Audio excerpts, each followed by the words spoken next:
BSc इसके अंदर first year में कल जैसे आपको बताया गया था इसके अंदर 5 किंगडम कॉन्सेप्ट या पंच जगत अवधारणा क्या होती है। आज इसके अंदर बात करते हैं कि जंतु का जो वर्गीकरण किया जाता है, क्लासिफिकेशन किया जाता है या जो टैक्सोनॉमी है उसमें इसके अंदर कह सकते हैं या जंतु को अलग अलग इसके अंदर वर्गीकरण करने की जरूरत जैसी पड़ी थी, अलग अलग जगत में रखने की।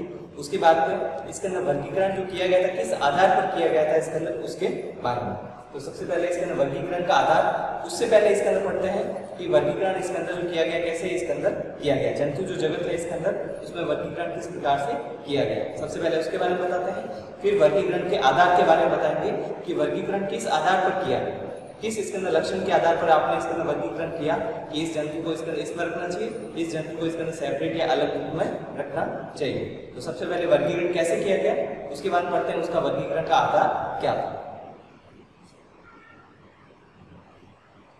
सबसे पहले इसके अंदर जंतु जगत का या इसके अंदर कह सकते हैं एनिमल किंगडम का वर्गीकरण पढ़ते हैं। एनिमल किंगडम या जंतु जगत, जंतु जगत का वर्गीकरण जब किया जाता है तो इसे दो भागों में डिवाइड किया जाता है।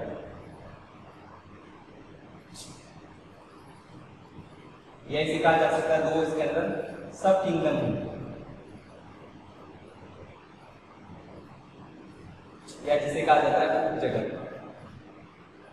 किंगडम को दो भागों में डिवाइड किया गया है इसके अंदर, उपजगत या जिसे इसके अंदर सब किंगडम कहा जाता है। तो जगत तो सबसे बड़ी टर्म्स होगी जो कि एनिमलिया होता है, यदि एनिमल इसके अंदर कह सकते हैं उसमें रखे जाते हैं। तो एनिमल किंगडम जैसे इसके अंदर की बात करें तो इसमें इसके अंदर एक आएगा प्रोटोजोआ, दो इसके अंदर सब किंगडम होंगे, एक तो होगा इसके अंदर प्रोटोजोआ, सेकंड इसके अंदर होगा आपकी मेटाजोआ, प्रोटोजोआ और मेटाजोआ।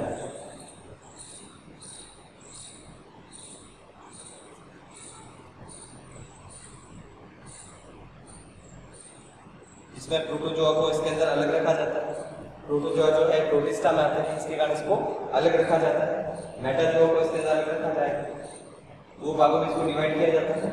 प्रोटोजोआ को आगे और इसके अंदर डिवाइड या विभाजित नहीं किया जा सकता, मेटाजोआ को आगे डिवाइड या विभाजित किया जाता है। जैसे मेटाजोआ को दो ग्रेड में डिवाइड किया जाता है, मेटाजोआ को दो ग्रेड में डिवाइड किया जाता है जो होंगे इसके अंदर पैराजोआ और सेकंड होगा यू मेटाजोआ। पैराजोआ और यू मेटाजोआ।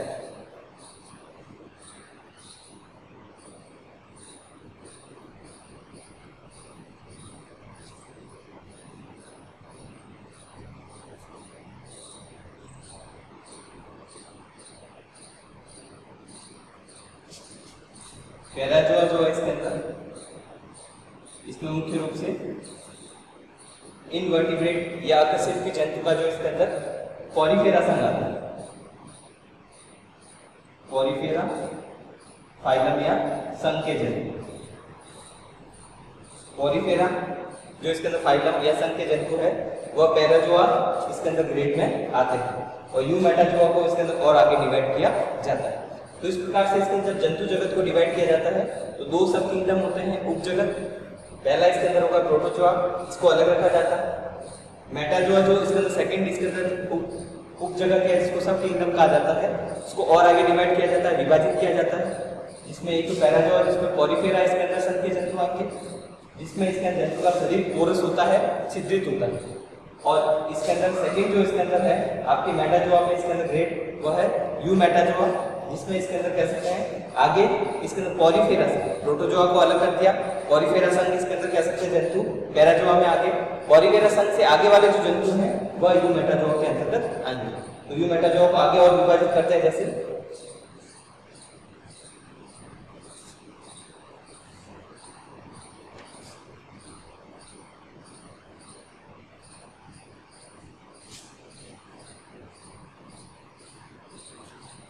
इसमें आगे इसके अंदर बात करते हैं यू मेटाजोआ इसके अंदर जो ग्रेड है उसके बारे में। इसको डिवाइड किया जाता है दो सब ग्रेड, यूमेटाजोआ को आगे और दो सब ग्रेड में डिवाइड किया जाता है। ग्रेड तो इसके अंदर एक तो था पैराजोआ पॉलीफेरा आगे, यूमेटाजोआ में दो इसके अंदर सब ग्रेड में डिवाइड किया जाता है। उसमें एक तो होगा इसके अंदर आपकी रेडिएटा, रेडिएटा इसके अंदर सब ग्रेड होता है यूमेटाजोआ के अंतर्गत, और सेकंड होता है बाइलेटेरिया। सेकंड जो होगा इसके अंदर उसे कहा जाता है बाइलेटेरिया।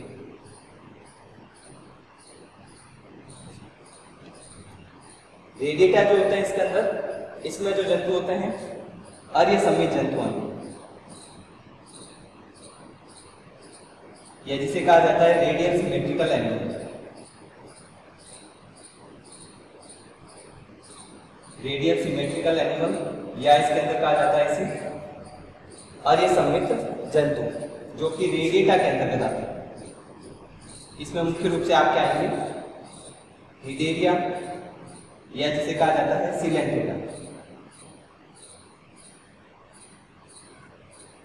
सिलेंट्रेटा या निडेरिया जो संघ है उसके जंतु रेडिएटा या अर्य संमित जो जंतु होते हैं इसके अंतर्गत आते हैं। एग्जाम्पल जो है, इसके अलावा टीनोपोरा के जंतु इसके अंदर इसमें आएंगे। टीनोपोरा जो संघ है उसके जंतु भी इसके अंदर मुख्य रूप से अर्य संमित जंतु होते हैं।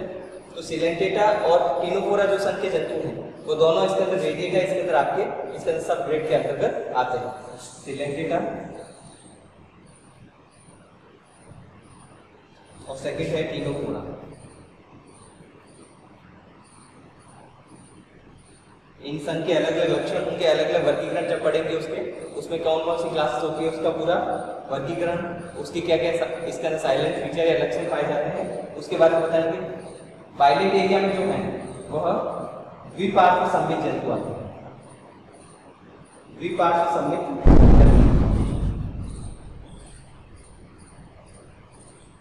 द्विपार्श्व संमित जंतु आते हैं, या जिसे कहा जाता है बाइलेटरल सिमेट्रिकल।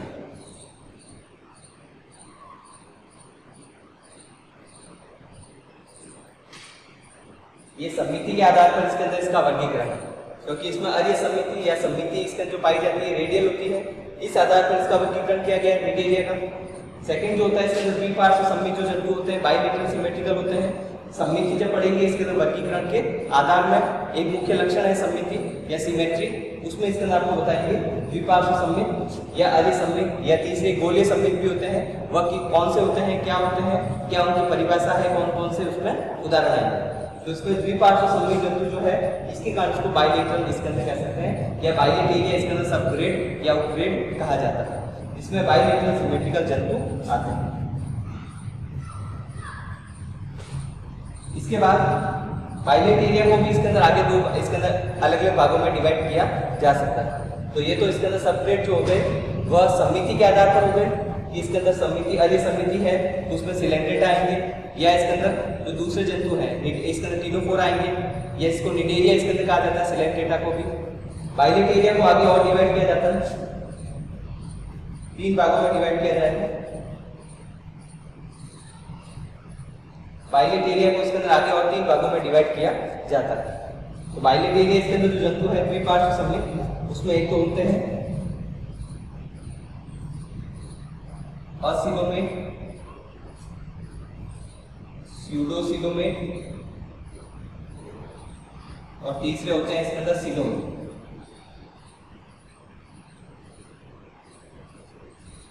एक होते हैं असिलोमेट, दूसरे होंगे इसके अंदर स्यूडोसिलोमेट, या तीसरे जो होते हैं इसके अंदर उसे कहा जाता है सिलोमेट। इसमें कौन कौन से उदाहरण आते हैं, और इसको जैसे सिलोमेट है या असिलोमेट है उसको हिंदी में क्या कहा जाता है आगे बताते हैं आपको।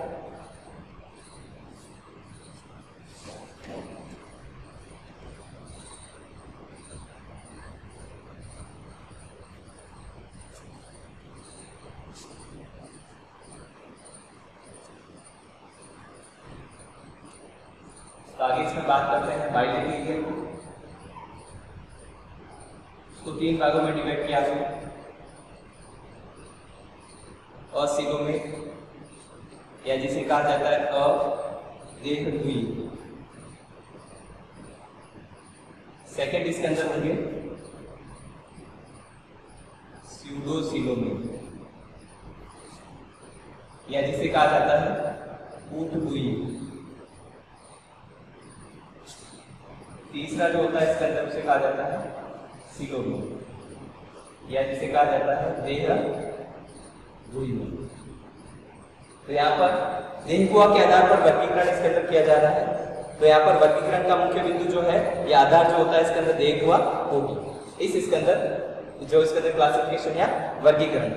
तो बाइलेटेरिया द्विपार्श्व से सममित जंतु को 3 भागों में जब डिवाइड किया जाता है, देहगुहा किस प्रकार की पाई जाती है? अब्सेंट होती है। सत्य प्रकार की है तो इसके अंदर जो सिलोम या देहगुहा नहीं पाई जाती है या सिलोम पाई जाती है। अलग अलग इसके अंदर जंतु उसके अंतर्गत आते हैं। देहगुहा नहीं पाई जाती है जैसे आगे डिटेल में इसके अंदर इसके बारे में बताएंगे। अभी इसके अंदर क्लासिफिकेशन या वर्गीकरण बता रहे। अदेहगुहा जो होते हैं इसके अंदर उसमें उदाहरण है आपकी प्लेटी हेलमिंथीज। प्लेटी हेलमिंथीज या इसके अंदर प्लेटी इसके अंदर कह सकते हैं हेलमिंथीज संघ के जंतु।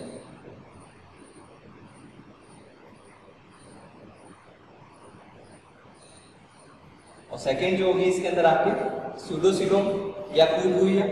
इसका जो उदाहरण होगा आपकी एसके हेलमिंथीज,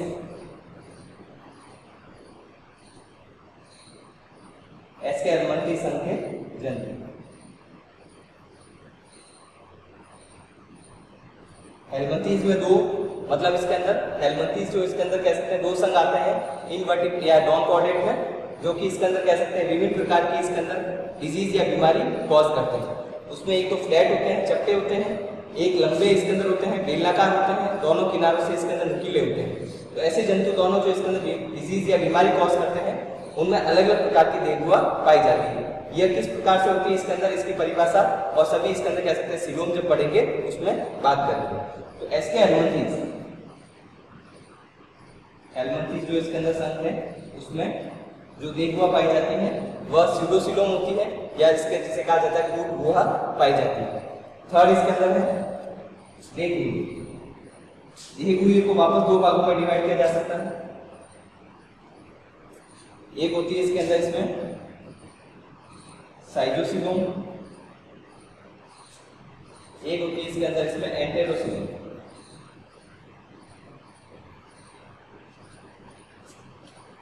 एक होती है जिसको दीर्घगुहा कहा जाता है और एंट्रोसिलोम या जिसे आंत्रगुहा कहा जाता है। दीर्घगुहा इसके अंदर जंतु में पाई जाती है या नहीं पाई जाती है, इस आधार पर 3 प्रकार की। एक तो अब्सेंट होती है, एक में कूटद्वीय है, एक में पाई जाती है लेकिन किससे बनती है उस आधार पर भी 2 भागों में डिवाइड किया जाता है। दीर्घगुहा जो इसके अंदर पाई जाती है वो मुख्य रूप से आपकी एनीलिडा, आर्थ्रोपोडा और मोलस्का इन संघ में इसके अंदर साइटोसिलोम या दीर्घगुहा पाई जाती है। एनीलिडा, आर्थ्रोपोडा और मोलस्का और इकाइनोडर्मिटा और सभी जो कोऑर्डिनेट होते हैं उसमें कशेरुकी। इसमें जो देहगुहा पाई जाती है वो आंत्रगुहा या जिसको एंट्रोसिलोम कहा जाता है। इकाइनोडर्मिटा कोऑर्डिनेट में हेमिकोऑर्डिनेट हो या यूरोकोऑर्डिनेट हो या सभी वर्टिब्रेट हो, पक्षी वर्ग से लेकर इसके अंदर मैमेलिया या मछली वर्ग, उभयचर, रेप्टाइल सब में इसके अंदर कह सकते हैं एंट्रोसिलोम या जिसको आंत्रगुहा कहा जाता है वह पाई जाती है। लेकिन 3 संघ जो है इनवर्टिब्रेट के अकशेरुकी जंतु के जो संघ हैं उसमें दीर्घगुहा या साइटोसिलोम पाई जाती है। इस प्रकार से पूरा इसके अंदर कह सकते हैं एक इसके अंदर जंतु का इसके अंदर या जंतु जगत का वर्गीकरण किया जाता है। प्रोटोजोआ को पहले आपने अलग कर दिया, फिर सेकंड इसके अंदर उसमें जो प्रोटोजोआ के बाद में सेकंड जो इसके अंदर पाए जाते हैं जंतु मेटाजोआ, उसको 2 भागों में डिवाइड किया। पैराजोआ में प्रोटोजोआ आ गया और यूमेटाजोआ में इसके अंदर कह सकते हैं वापस उसको डिवाइड किया जाता है सिमेट्री के आधार पर, जो इसके अंदर सममिति के आधार पर 2 भागों में डिवाइड किया, रेडिएटा और बाइलेटेरिया।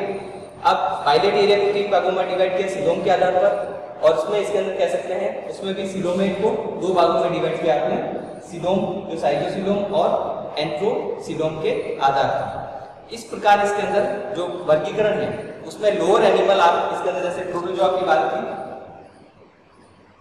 यहां से लेकर अंत में कॉर्डेट तक इसके अंदर कह सकते हैं यहाँ पर वर्गीकरण कंप्लीट होता है। इस प्रकार से इसका वर्गीकरण किया जाता है कि जंतु की संरचना, इसके अंदर कौन कौन सी संरचनाएं पाई जा रही हैं, किस आधार पर उसका वर्गीकरण किया जाता है, वह सभी इसके अंदर कह सकते हैं अलग अलग जो लक्षण पाए जाते हैं उस आधार पर जंतु जगत को डिवाइड किया जाता है।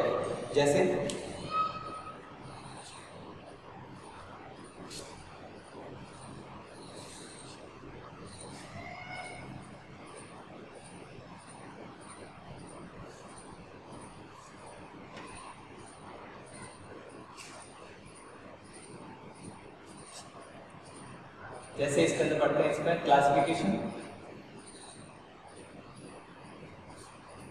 या जिसे कहा जाता है वर्गीकरण का आधार।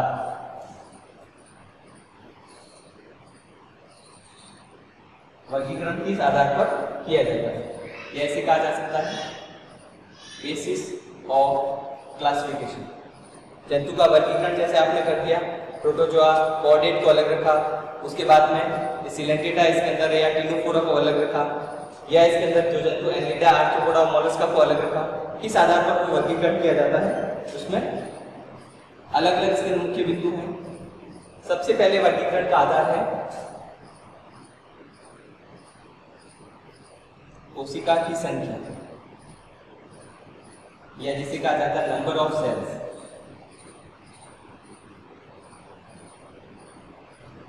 सेल के इसके अंदर नंबर या कोशिकाओं की संख्या कितनी है, इस आधार पर इसके अंदर वर्गीकरण किया गया। जैसे कल भी बताया गया था इसके अंदर पंच जगत अवधारणा में, जो जगत इसके अंदर अलग अलग इसके अंदर जो किंगडम पाए जाते हैं उनका वर्गीकरण भी कैसे किया जाता है, किंगडम का भी कोशिका की संख्या के आधार पर। जंतु एक कोशिकीय है या जंतु इसके अंदर वहां पर बहुकोशिकीय होते हैं। तो यहाँ पर कोशिका यदि एक है तो यूनिसेलुलर है तो वो प्रोटोजोआ होंगे, और यदि कोशिका की संख्या ज्यादा है तो वहां पर इसके अंदर जंतु में इसके अंदर कोशिका की संख्या ज्यादा है तो उसको मल्टीसेलुलर या बहुकोशिकीय कहा जाता है। तो वहां पर भी इसके अंदर कह सकते हैं ये भी वर्गीकरण का आधार होता है। दूसरा इसके अंदर वर्गीकरण का आधार है आपके सीलोम, या जिसे कहा जाता है देहगुहा। देहगुहा क्या होती है, क्या इसके अंदर कितने प्रकार होते हैं, किन जंतु में पाई जाती है, ये मुख्य रूप से इसके अंदर आपके इसके अंदर यूनिट में आपके फर्स्ट यूनिट में पढ़ेंगे। इसमें देहगुहा इसके अंदर क्या है, परिभाषा, प्रकार, उदाहरण, इसके बारे में। तो देहगुहा भी अलग अलग जंतु में अलग अलग प्रकार की, जैसे आपको अभी बताया, तो ये भी वर्गीकरण का आधार होगी। इस आधार पर भी वर्गीकरण किया जा सकता है। सममिति, या जिसे कहा जाता है सिमेट्री।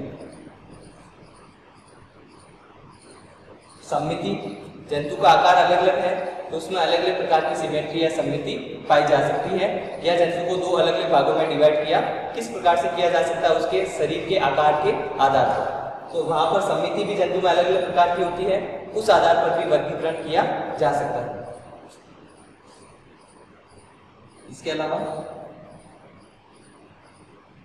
संगठन के स्तर, या जिसे कहा जाता है लेवल ऑफ ऑर्गेनाइजेशन। इसमें क्या पढ़ते हैं, संगठन के स्तर या लेवल ऑफ ऑर्गेनाइजेशन है। संगठन के स्तर या लेवल ऑफ ऑर्गेनाइजेशन उसे कहा जाता है क्योंकि सभी जंतु में सभी संरचनाएं इसके अंदर समान रूप से नहीं पाई जाती है। जो निम्नतर जंतु होते हैं उसमें और इसके अंदर उच्चतर जंतु की बात करें तो उसमें इसके अंदर बहुत ज्यादा अंतर पाया जाता है। निम्नतर से उच्चतर जंतु की ओर जब जाते हैं तो उसमें जटिलताएं या कॉम्प्लेक्सिटी बढ़ती जाती है, क्योंकि इसके अंदर निम्नतर जो जंतु होते हैं इसमें इसके अंदर जो संरचनाएं पाई जाती हैं वह इसके अंदर आगे आने वाले समय में विकसित होकर और ज्यादा इसके अंदर जटिल हो जाती है। तो इसमें यदि संगठन के स्तर की बात करें तो किसी जंतु में इसके अंदर केवल साइटोप्लाज्म पाया जाता है, किसी में इसके अंदर कोशिका पाई जाती है, किसी में इसके अंदर कोशिकाओं का समूह बनकर इसके अंदर टिश्यू बन जाते हैं, किसी में इसके अंदर टिश्यू इसके अंदर कह सकते हैं उनका समूह इसके अंदर मिलकर ऑर्गन बन जाते हैं, अंग बन जाते हैं, और किसी जंतु में इसके अंदर ऑर्गन का जो समूह है मिलकर अंग तंत्र बन जाता है, जिसको ऑर्गन सिस्टम कहा जाता है। जैसे इसके अंदर ऑर्गन सिस्टम की बात करें तो जैसे कोई भी इसके अंदर जंतु में पाचन क्रिया या इसके अंदर श्वसन की क्रिया या रेस्पिरेशन या इसके अंदर कह सकते हैं जो उत्सर्जन की क्रिया अकेले इसके अंदर कह सकते हैं एक टिश्यू के द्वारा नहीं हो सकती या एक ऑर्गन के द्वारा नहीं हो सकती है, वहां पर एक से ज्यादा ऑर्गन इसके अंदर उत्सर्जन तंत्र में भाग लेते हैं। वो उसी इसके अंदर कह सकते हैं तंत्र के इसके अंदर ऑर्गन होंगे, लेकिन एक ऑर्गन के साथ साथ में दूसरे सहायक अंग या हेल्पर ऑर्गन भी इसके अंदर उसमें उपयोग में लाए जाते हैं। जैसे इसके अंदर एक उदाहरण के लिए बात करें तो पाचन की क्रिया जो पाई जाती है उसमें इसके अंदर आहार नाल के साथ साथ में आहार नाल में पाए जाने वाले विभिन्न प्रकार के जो भाग हैं या ऑर्गन हैं, उसके साथ साथ में अन्य सहायक अंग जैसे लीवर, पैनक्रियाज या जिसको अग्नाशय कहा जाता है, वह भी इसके अंदर कह सकते हैं पाचन में मदद करते हैं। इस प्रकार से इस तंत्र को इसके अंदर अंग तंत्र कहा जाता है। तो किसी में इसके अंदर जंतु के सारे कार्य जीव द्रव्य के द्वारा किए जाते हैं जो निम्नतर जंतु होते हैं, और जैसे जैसे आगे बढ़ते जाएंगे जिसमें एक किसी में कोशिका इसके अंदर कार्य करती है, और जैसे जैसे आगे बढ़ते जाते हैं अंत में इसके अंदर अंग तंत्र इसके अंदर कह सकते हैं कोटि का संगठन भी पाया जाता है, जो कि इसके अंदर जंतु में इसके अंदर अंग तंत्र जो है वह इसके अंदर मिलकर पूरे शरीर की इसके अंदर क्रियाविधि करता है या पूरा शरीर का इसके अंदर कार्य करता है। उसके अलावा जंतु के संगठन के स्तर के अलावा और भी इसके अंदर कह सकते हैं आधार हो सकते हैं वर्गीकरण के। एक होता है एम्ब्रियो जेनी या जिसे कहा जाता है भ्रूणोद्भव। भ्रूणोद्भव या एम्ब्रियोजेनी जो होती है इसके अंदर, इसमें मुख्य रूप से आते हैं आपके विदलन या जिसे कहा जाता है क्लीवेज। इसके बारे में विस्तृत रूप से आपको बताएंगे कि विदलन इसके अंदर क्या होता है। सामान्य भाषा में विदलन जो होता है इसके अंदर वह होता है जिसे इसके अंदर कह सकते हैं कहा जाता है कोशिकाओं का विभाजन। जब भी इसके अंदर कह सकते हैं जनन इसके अंदर कह सकते हैं लैंगिक जनन पाया जाता है या सेक्सुअल रिप्रोडक्शन होता है, उसके बाद में जब दोनों इसके अंदर कोशिकाओं के न्यूक्लियस स्पर्म और ओवम के फ्यूज होते हैं, संयोजित होते हैं, उसमें इसके अंदर कह सकते हैं संयोजित होना निषेचन कहलाता है। निषेचन के बाद में जो उस कोशिका का जिसको जाइगोट कहा जाता है विभाजन होता है उसको विदलन या क्लीवेज कहा जाता है। इस आधार पर भी इसके अलग अलग प्रकार के जंतु पाए जाएंगे, क्योंकि सभी प्रकार के जंतु में समान प्रकार का विदलन नहीं होता है, तो ये भी एक वर्गीकरण का आधार होगा। इसके अलावा जनन स्तर या जिसे कहा जाता है जर्मिनल लेयर। अलग अलग जनन स्तर जो आपको बताए गए थे इसके अंदर गैस्ट्रोला में बनते हैं, एक्टोडम है, एंडोडम है या मिजोडम है, तो तीनों अलग अलग किस प्रकार से होते हैं उसके बारे में बताएंगे आपको। या इसके अंदर कह सकते हैं ब्लास्टोपोर से या जिसे कहा जाता है कोरक रंध्र। ब्लास्टोपोर या कोरक रंध्र से इसके अंदर दो प्रकार के जो जंतु बनते हैं, उनमें से एक में माउथ बनता है, दूसरे में इसका एनस बनता है। प्रोटोस्टोमिया इसको ड्यूटरोस्टोमिया कहा जाता है, वह भी वर्गीकरण का आधार होते हैं। तो इस प्रकार से अलग अलग जो इसके अंदर कह सकते हैं संरचनाएं जो बनती है जंतु के शरीर में, ये अलग अलग इसके अंदर संरचनाएं हैं, अलग अलग प्रकार से जो जंतु पाए जाते हैं उनमें इन लक्षणों के आधार पर समानताएं नहीं पाई जाती है। अलग अलग प्रकार के जंतु में अलग अलग प्रकार की देखुआ समिति, इस संगठन के स्तर, विदलन, जनन स्तर या ब्लास्टोपोर पाया जाता है। एक और हो सकता है जैसे इसके अंदर इसमें वर्गीकरण का आधार सेगमेंटेशन या जिसे कहा जाता है खंडीकरण। जंतु के शरीर का इसके अंदर कह सकते हैं सामान्य रूप से इसके अंदर खंड या टुकड़ों में विभक्त होना, उसे खंडीभवन कहा जाता है। तो ये भी इसके अंदर कह सकते हैं वर्गीकरण का एक आधार होता है, क्योंकि सभी जंतु में इसके अंदर खंडीभवन नहीं पाया जाता है या शरीर खंडों में विभक्त नहीं होता है।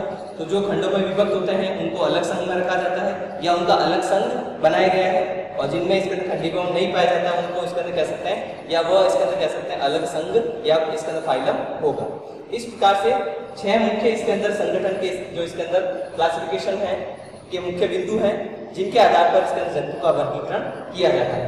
इनमें इसके अंदर प्रत्येक इसके अंदर जो मुख्य बिंदु हैं इसके बारे में इसके अंदर जो टॉपिक है विस्तृत चर्चा करेंगे, उसकी परिभाषा, टाइप्स और इसके उदाहरण क्या होते हैं उसके बारे में।